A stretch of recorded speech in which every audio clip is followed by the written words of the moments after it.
Hello guys, आप सभी का हमारे यूट्यूब चैनल नीलम क्लासेस में स्वागत है। हम आपके लेकर आए ईवीएस के कुछ मोस्ट इंपॉर्टेंट क्वेश्चन जो आपके प्रीवियस एग्जाम में पूछे जा चुके हैं। हम उन्हीं क्वेश्चन को डिस्कस करेंगे जो आपके एग्जाम में आपको देखने को मिलेंगे। तो चलिए शुरू करते हैं। हमारा फर्स्ट क्वेश्चन क्या कहता है कि निम्नलिखित कथनों को पढ़िए तथा सही विकल्प का चयन कीजिए। क्या कह रहा है कि निम्नलिखित कथनों को पढ़िए तथा सही विकल्प का चयन कीजिए। अभी कथन हमारा एजर्सन क्या कहता है कि शिक्षार्थियों के बीच समालोचनात्मक चिंतन को सुगम बनाने के लिए शिक्षकों को उन्हें विविध परिस्थितियों और विभिन्न दृष्टिकोणों से अवगत कराना। अभी कथन हमारा क्या कह रहा है, विद्यार्थियों के बीच समालोचनात्मक चिंतन को सुगम बनाने के लिए शिक्षकों को उन्हें विविध परिस्थितियों और दृष्टिकोणों से अवगत कराना। पहले हम देखेंगे कि समालोचनात्मक चिंतन यानी कि क्रिटिकल थिंकिंग की वो बात कर रहा है। तो क्रिटिकल थिंकिंग में होता क्या है कि जहाँ बच्चा सोच विचार कर तर्क वितर्क करने के बाद डिसीजन लेता है वो हमारी क्या होती है, क्रिटिकल थिंकिंग यानी कि समालोचनात्मक चिंतन होता है। राष्ट्रीय शिक्षा नीति 2020 इसको बढ़ावा देने की बात करता है। तो ये हमारा क्या हो जाएगा, करेक्ट हो जाएगा। कारण क्या कहता है हमारा, यानी कि रीजनिंग, जब विद्यार्थी विभिन्न मतभेदों के बीच बातचीत में संलग्न होते हैं तो वे समालोचनात्मक और रचनात्मक रूप से सोचने की अपनी क्षमताओं को सोचते हैं और समृद्ध करते हैं। तो हाँ, ये भी हमारा करेक्ट हो जाएगा, क्योंकि जब बच्चा बातचीत में संलग्न होते हैं और अपने क्या करते हैं, तर्क वितर्क यानी कि समालोचनात्मक के द्वारा रूप में सोचते हैं तो अपनी क्षमताओं को क्या करते हैं, वो रिलेट करते हैं। यानी कि क्या कहने का तात्पर्य है कि जो बच्चे की व्यक्तिगत भिन्नता है वो क्या हो, उसको नहीं मानना चाहिए। उसको जो बच्चे के बीच व्यक्तिगत भिन्नता यानी कि जो प्रॉब्लम व्यक्तिगत भिन्नता के द्वारा होंगी उनको नहीं मानना चाहिए, उनको समृद्ध करके यानी कि रिलेट करके आपको पढ़ाना चाहिए। तो ऑप्शन, तो हमारा अभिकथन भी सही है और हमारा कारण भी सही है, तो और दोनों एक दूसरे की व्याख्या भी करता है। तो ऑप्शन ए देखते हैं कि ए और आर दोनों सही है, आर ए की सही व्याख्या करता है। तो ऑप्शन ए ही हमारा करेक्ट हो जाएगा, क्योंकि दोनों सही है और दूसरे की व्याख्या भी करते हैं। आगे देखते हैं अपना अगला क्वेश्चन, निम्नलिखित में से किसके द्वारा अधिगम में बाधा उत्पन्न होती है। क्या कह रहा है कि निम्नलिखित में से किसके द्वारा अधिगम में बाधा उत्पन्न होती है। तो ऑप्शन ए हमारा क्या कहता है कि पहले पढ़ाए गए विषय से ज्ञान को समृद्ध करना। तो ये हमारा तो करेक्ट हो जाएगा, क्योंकि क्या होगा कि, लेकिन वो यहाँ पे पूछ क्या रहा है, निगेटिव, यानी कि जो उसको पहले से पढ़ाया गया हो उसके विषय में ज्ञान क्या करना, रिलेट करना, समृद्ध करना।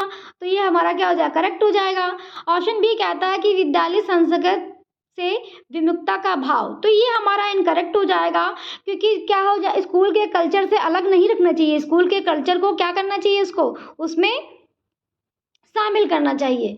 ऑप्शन सी कहता है कि बहुसंवेदी उपागम का क्रियान्वयन यानी कि अलग अलग मल्टी सेंसरी का उपयोग करना ताकि बच्चा उसको क्या करे, सीख सके। तो ये हमारा सही है कि ऑप्शन डी क्या कहता है कि रचनावाद पर आधारित शिक्षा शास्त्रीय प्रविधियां यानी रचनावाद को बढ़ावा देता है। तो जहां पर बच्चा अपने ज्ञान का निर्माण खुद करता है यानी कि जहां बच्चा एक्टिव हो, वो हमारा आंसर करेक्ट हो जाएगा। तो ये भी हमारा करेक्ट है।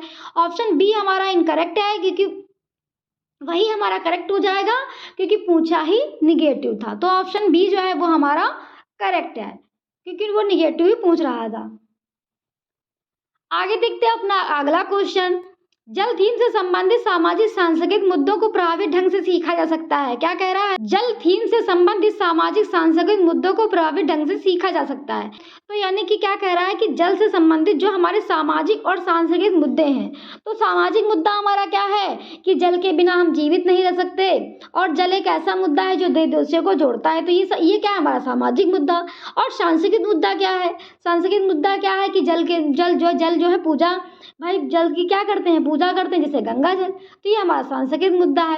तो उसी में कह रहा है कि आप मुद्दे को प्रभावी ढंग से कैसे सिखा सकते हैं, जल थीम पर, तो आप बच्चे को कैसे सिखा सकते हैं। तो ऑप्शन ए कहता है कि भूमिका निर्वाह द्वारा।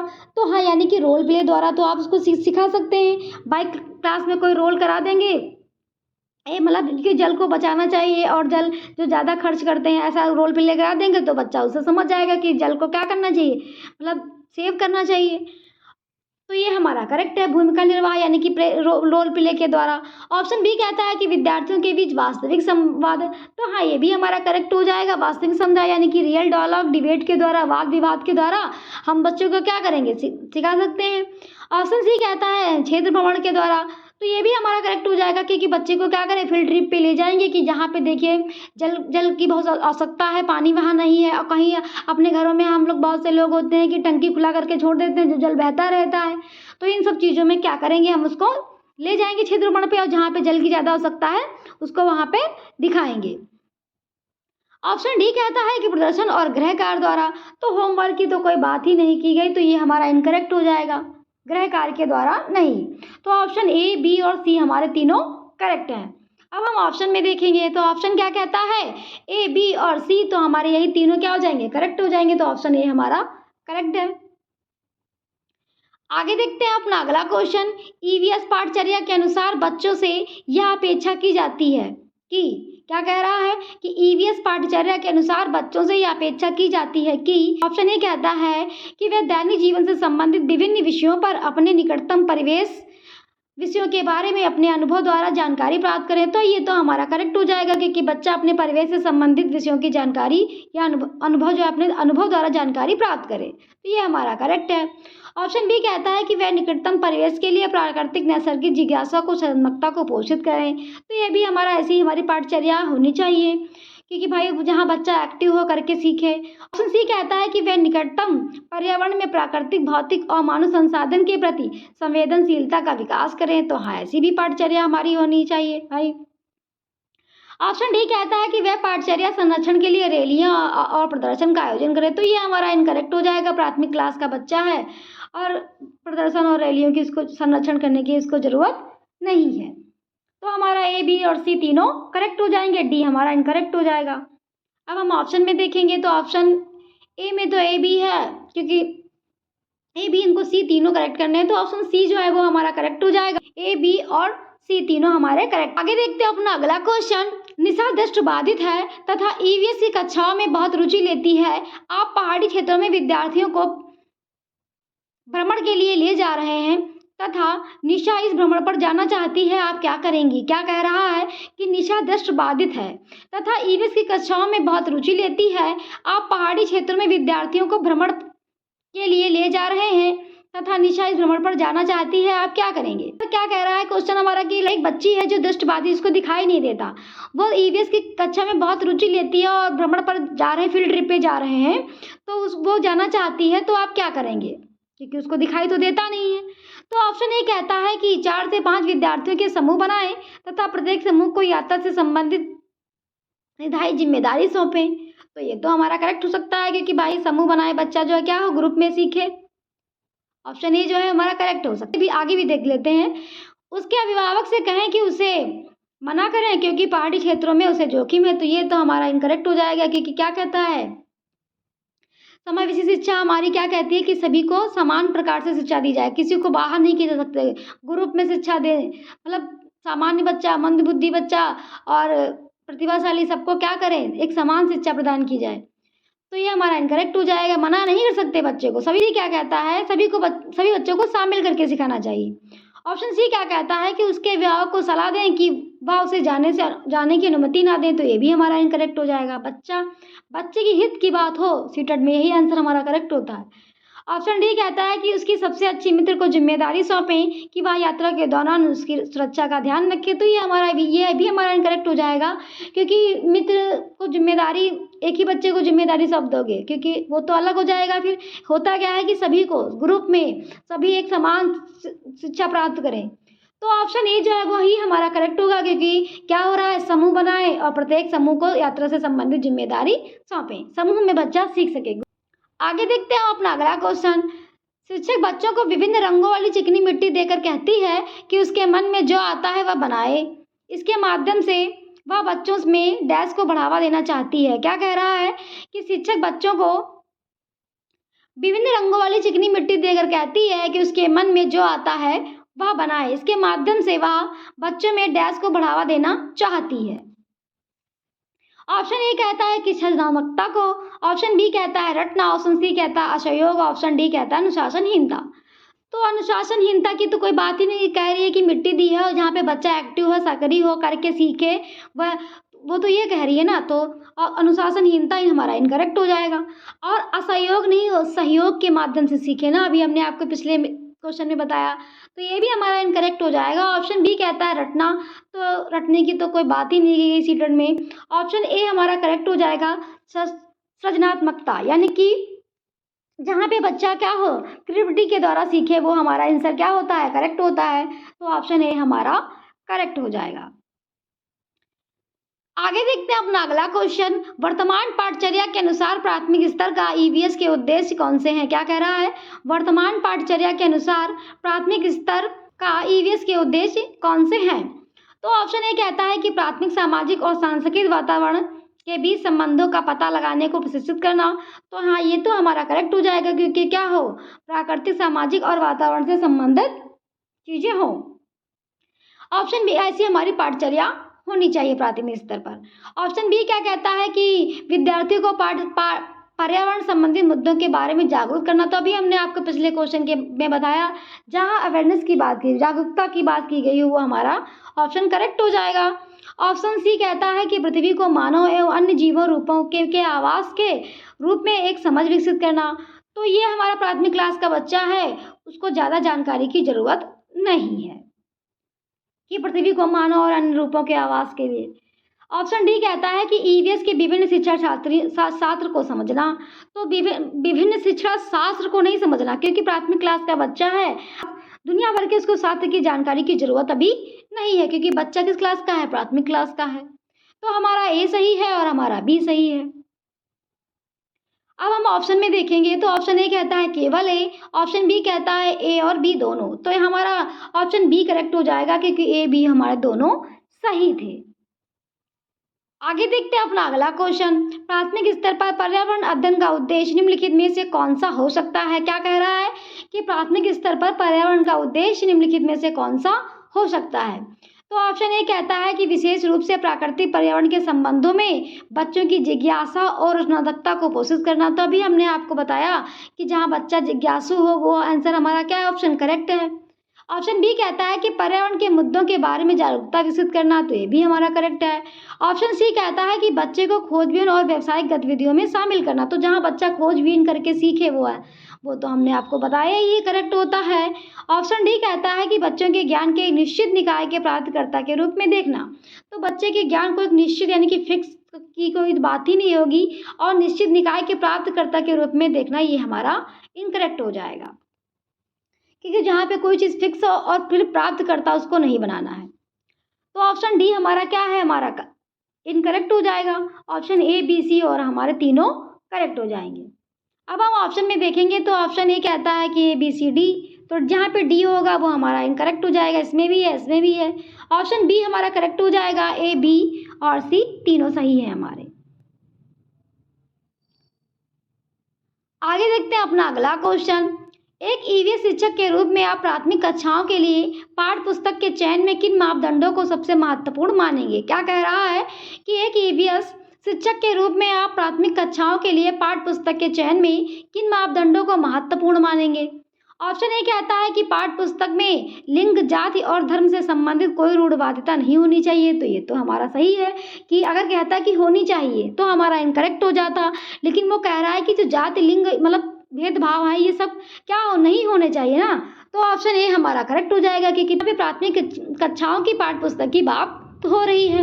तो ये तो हमारा करेक्ट हो जाएगा कि अगर कहता कि होनी चाहिए तो इनकरेक्ट हो जाता। ऑप्शन बी क्या कहता है कि पाठ्य पुस्तक भाषा मानक भाषा होनी चाहिए। तो पाठ्य पुस्तक में भाषा मानक भाषा नहीं होनी चाहिए, बच्चे के समझ पर आधारित होनी चाहिए। कैसी होनी चाहिए? बच्चे की समझ पर, मानक नहीं होनी चाहिए। बच्चा जिस भाषा को समझ सकता है उस भाषा पर उसकी पाठ्य पुस्तक कैसी होनी चाहिए? बच्चे की समझ पर आधारित होनी चाहिए। तो ये हमारा इनकरेक्ट हो जाएगा। ऑप्शन सी क्या कहता है कि पाठ्य पुस्तक की कीमत कम और पतली होनी चाहिए। तो इस कीमत और कम और पतली से उससे मतलब नहीं है। ऑप्शन डी क्या कहता है कि पाठ्य पुस्तक सचित्र और आकर्षक होनी चाहिए।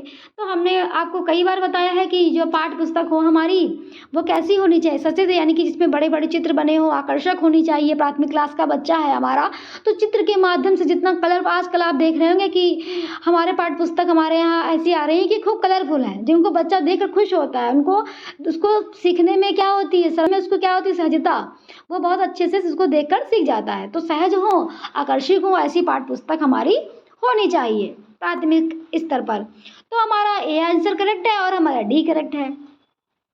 अब हम ऑप्शन देखते हैं तो ऑप्शन ए कहता है कि ए और डी, तो यही हमारा करेक्ट था क्योंकि ए और डी हमारे दोनों करेक्ट थे। आगे देखते हैं अपना अगला क्वेश्चन। अभिकथन यानी कि एजर्सन हमारा क्या कहता है कि सुविधा वंचित समूह से आने वाले विद्यार्थियों की आवश्यकताओं को संबोधित करने के लिए अध्यापक को उनके सामाजिक सांस्कृतिक संदर्भ को जानना। क्या कह रहा है अभिकथन हमारा, एजर्सन क्या कह रहा है कि सुविधा वंचित समूह से आने वाले विद्यार्थियों की आवश्यकताओं को संबोधित करने के लिए अध्यापक को उनके सामाजिक सांस्कृतिक संदर्भ को जानना। हाँ, तो ये हमारा क्या हो जाएगा, करेक्ट हो जाएगा क्योंकि सुविधा वंचित यानी कि क्या कहते पास सुविधाएं नहीं हैं। बच्चा चाहे अमीर हो गरीब हो, इससे कोई फर्क नहीं पड़ता। अध्यापक को क्या करना चाहिए, बिना किसी भेदभाव के शिक्षा देनी चाहिए। समावेशी शिक्षा हमारी क्या कहती है कि बच्चों को बिना किसी भेदभाव के शिक्षा प्रदान की जाए। तो ये हमारा करेक्ट है क्योंकि क्या हो, उसके सामाजिक संदर्भ को जानना चाहिए। कारण हमारा क्या कहता है कि रीजनिंग हमारा क्या है कि पाठ्यचर्या की अभिकल्पना औसत विद्यार्थियों को ध्यान में रख के की जानी चाहिए। तो पाठ्यचर्या की कल्पना औसत विद्यार्थियों को ध्यान में रख के नहीं की जानी चाहिए कि, तो ये हमारा क्या हो जाएगा, इनकरेक्ट हो जाएगा। औसत विद्यार्थी का ही कर देंगे, मतलब जो पढ़ने में जो प्रतिभाशाली मंदबुद्धि है उनकी कोई बात नहीं करेंगे, सिर्फ औसत विद्यार्थी को ही ध्यान में रख के करेंगे। तो ये हमारा इनकरेक्ट हो जाएगा। सभी बच्चे की क्षमताओं को ध्यान में रखकर करेंगे। कैरिकुलम हमारा कैसा होना चाहिए, ऐसा डिजाइन तैयार किया जाए जिसमें इस बच्चे की क्षमता के अकॉर्डिंग हो। अगर ज़रूरत पड़े तो हम क्या करें, कैरिकुलम को क्या करें, अपनी पाठ्यचर्या को ज़रूरत पड़ने पर उसमें बदलाव भी हम कर सकते हैं, संशोधन भी कर सकते हैं। कथन हमारा सही है और कारण हमारा क्या है, गलत है। अब हम ऑप्शन में देखेंगे तो ऑप्शन ए कहता है ए और दोनों सही है, आर की सही व्याख्या करता है, तो ये तो हमारा इनकरेक्ट है। ऑप्शन बी कहता है ए आर दोनों सही है, ए आर की सही व्याख्या नहीं करता है। ऑप्शन सी कहता है ए सही है लेकिन आर गलत है, तो ऑप्शन सी ही हमारा करेक्ट हो जाएगा क्योंकि ए सही है हमारा और आर क्या है, हमारा गलत है। आगे देखते हैं अपना अगला क्वेश्चन। निम्नलिखित में से क्या पर्यावरण अध्ययन में बच्चों के लिए ज्ञान की रचना के लिए प्रभावशाली संसाधन नहीं होगा। क्या कह रहा है क्वेश्चन हमारा कि निम्नलिखित में से क्या पर्यावरण अध्ययन में बच्चों के लिए ज्ञान की रचना के लिए प्रभावशाली संसाधन नहीं होगा, यानी कि नेगेटिव की वो बात कर रहा है। किसकी बात कर रहा है, नेगेटिव की। तो ऑप्शन ए कहता है कि वास्तविक जीवन की रचनाएं हो, तो ये तो हमारा करेक्ट हो जाएगा कि उसकी क्या हो, वास्तविक जीवन से जुड़ी हो। ऑप्शन बी कहता है समुदाय सदस्य, तो समुदाय सदस्य भी हमारा करेक्ट हो जाएगा क्योंकि बच्चा क्या हो, अपने समुदाय सदस्यों के द्वारा सीखे। ऑप्शन सी कहता है कि कक्षा की चार दीवारी, तो कक्षा की चार दीवारी नहीं होनी चाहिए। बच्चा बाहरी वातावरण के द्वारा, उसके जीवन से जुड़ी बाहरी वातावरण के द्वारा भी बच्चा सीखे। ऑप्शन डी कहता है कि बच्चों के स्थानीय संसाधनों का उपयोग, तो हाँ ये भी हमारा करेक्ट हो जाएगा क्योंकि बच्चा अपने सामाजिक परिवेश के द्वारा बच्चा सीखता है। तो हमारा निगेटिव पूछ रहा था, तो निगेटिव हमारा कौन सा है, ऑप्शन नंबर सी, जो हमारा इनकरेक्ट है क्योंकि पूछा ही उसने निगेटिव था। कौन सा नहीं होगा, तो सी हमारा नहीं होगा। अब हम ऑप्शन में देखते हैं तो ऑप्शन ए कहता है ए और डी, और तो ये हमारा इनकरेक्ट है। ऑप्शन बी कहता है केवल सी, तो केवल सी ही हमारा सही था क्योंकि वो निगेटिव ही पूछ रहा था।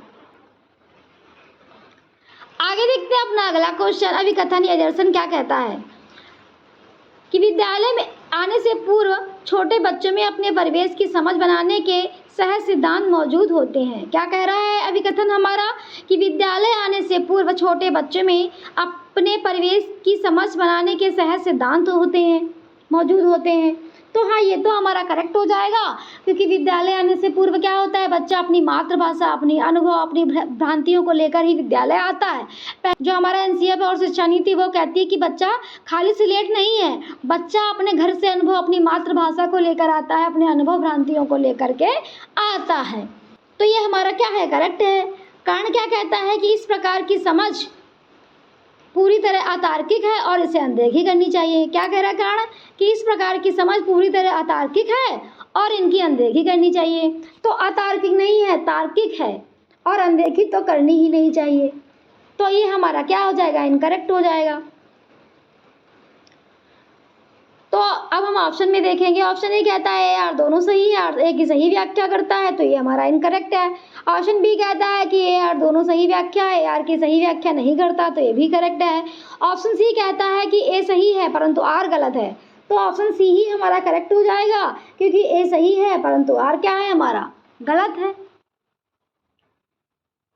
आगे देखते हैं अपना अगला क्वेश्चन। निम्नलिखित में से कौन सा एक ऐसा प्रश्न का उदाहरण है जिसमें विद्यार्थी को अपनी सोच पर विचार करने की आवश्यकता होती है। क्या कह रहा है कि निम्नलिखित में से कौन सा एक ऐसा प्रश्न का उदाहरण है जिसमें विद्यार्थी को अपनी सोच पर विचार करने की आवश्यकता होती है। अपनी ही सोच पर विचार जहां बच्चा करता है,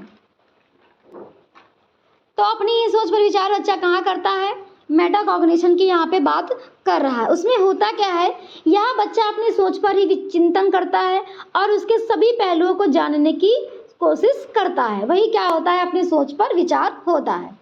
अब इसमें क्या कह रहा है, पहला ऑप्शन क्या कहता है कि वाक्य में संज्ञा क्रिया के बीच संबंध, तो ऐसा तो कुछ नहीं हमने आपको बताया। ऑप्शन सी बी कह रहा है क्रिया परिभाषा की भी बात नहीं कर रहा है। ऑप्शन सी कहता है कि कक्षा की शुरुआत से क्रियाओं के उपयोग के बारे में अपनी समझ कैसे बदली, तो ये हमारा करेक्ट हो सकता है। ऑप्शन डी क्या कहता है कि आप क्रिया को वर्तमान में कैसे बदल सकते हैं, तो क्रिया की भी बात नहीं है। वो तो कह रहा है कि अपनी सोच पर विचार करने की आवश्यकता, यानी कि अपनी जो उसके अपनी सोच के सभी पहलुओं के बारे में वो जानने की कोशिश करता है, यानी कि शुरुआत से क्रियाओं के उपयोग के बारे में उसकी समझ। तो ऑप्शन सी का क्या हो जाएगा, हमारा करेक्ट हो जाएगा। आगे देखते हैं अपना अगला क्वेश्चन। सामुदायिक संसाधन को प्राथमिक स्तर पर ईवीएस पढ़ाने का महत्वपूर्ण साधन माना जाता है, क्योंकि क्या कहे, सामुदायिक संसाधन को प्राथमिक स्तर पर ईवीएस पढ़ाने का महत्वपूर्ण साधन माना जाता है, क्योंकि सामुदायिक संसाधन यानी कि कम्युनिटी रिसोर्स। ऑप्शन ए कहता है कि यह सस्ता है, तो सस्ता थोड़ी ना है। ऑप्शन बी कहता है इसमें अनुभवी व्यक्ति होते हैं, तो ये भी हमारा इनकरेक्ट हो जाएगा। ऑप्शन सी कहता है यह आसानी से उपलब्ध होता है, तो ये भी हमारा इनकरेक्ट है। ऑप्शन डी क्या कहता है कि यह अनुभवों के सीखने को अवसर देता है, तो कम्युनिटी रिसोर्स हमारे क्या होते हैं, अनुभव के सीखने का अवसर देते हैं। तो ऑप्शन डी जो है वो हमारा क्या हो जाएगा, करेक्ट हो जाएगा। आगे देखते हैं हम अपना अगला क्वेश्चन। एक ईवीएस शिक्षक एक आकलन उपकरण का उपयोग करता है जो न केवल सबसे अच्छा बल्कि एक समय में बच्चे के सभी प्रकार के कार्य या गतिविधियों को एकत्र करता है। शिक्षक उपयोग कर रहा है, क्या कह रहा है क्वेश्चन हमारा, कि मतलब शिक्षक है वो क्या कर रहा है, बच्चे के गतिविधियों के सभी कार्य को क्या कर रहा है, एकत्र कर रहा है। क्या कर रहा है कि बच्चे की जो सभी कार्य और गतिविधियां हैं उनको क्या कर रहा है, एकत्र कर रहा है। तो शिक्षक क्या कर रहा है, तो ऑप्शन ए कहता है उपाख्यात्मक। तो उपाख्यात्मक क्या होता है, किसी विशेष कार्य या किसी विशेष व्यवहार को जानने का ये क्या होता है, हमारा उपाख्यात्मक होता है। तो व्यवहार की तो यहाँ पे बात कर नहीं रहा, वो तो बात कर रहा है गतिविधियों की। ऑप्शन बी क्या कहता है, प्रेक्षण पत्रक।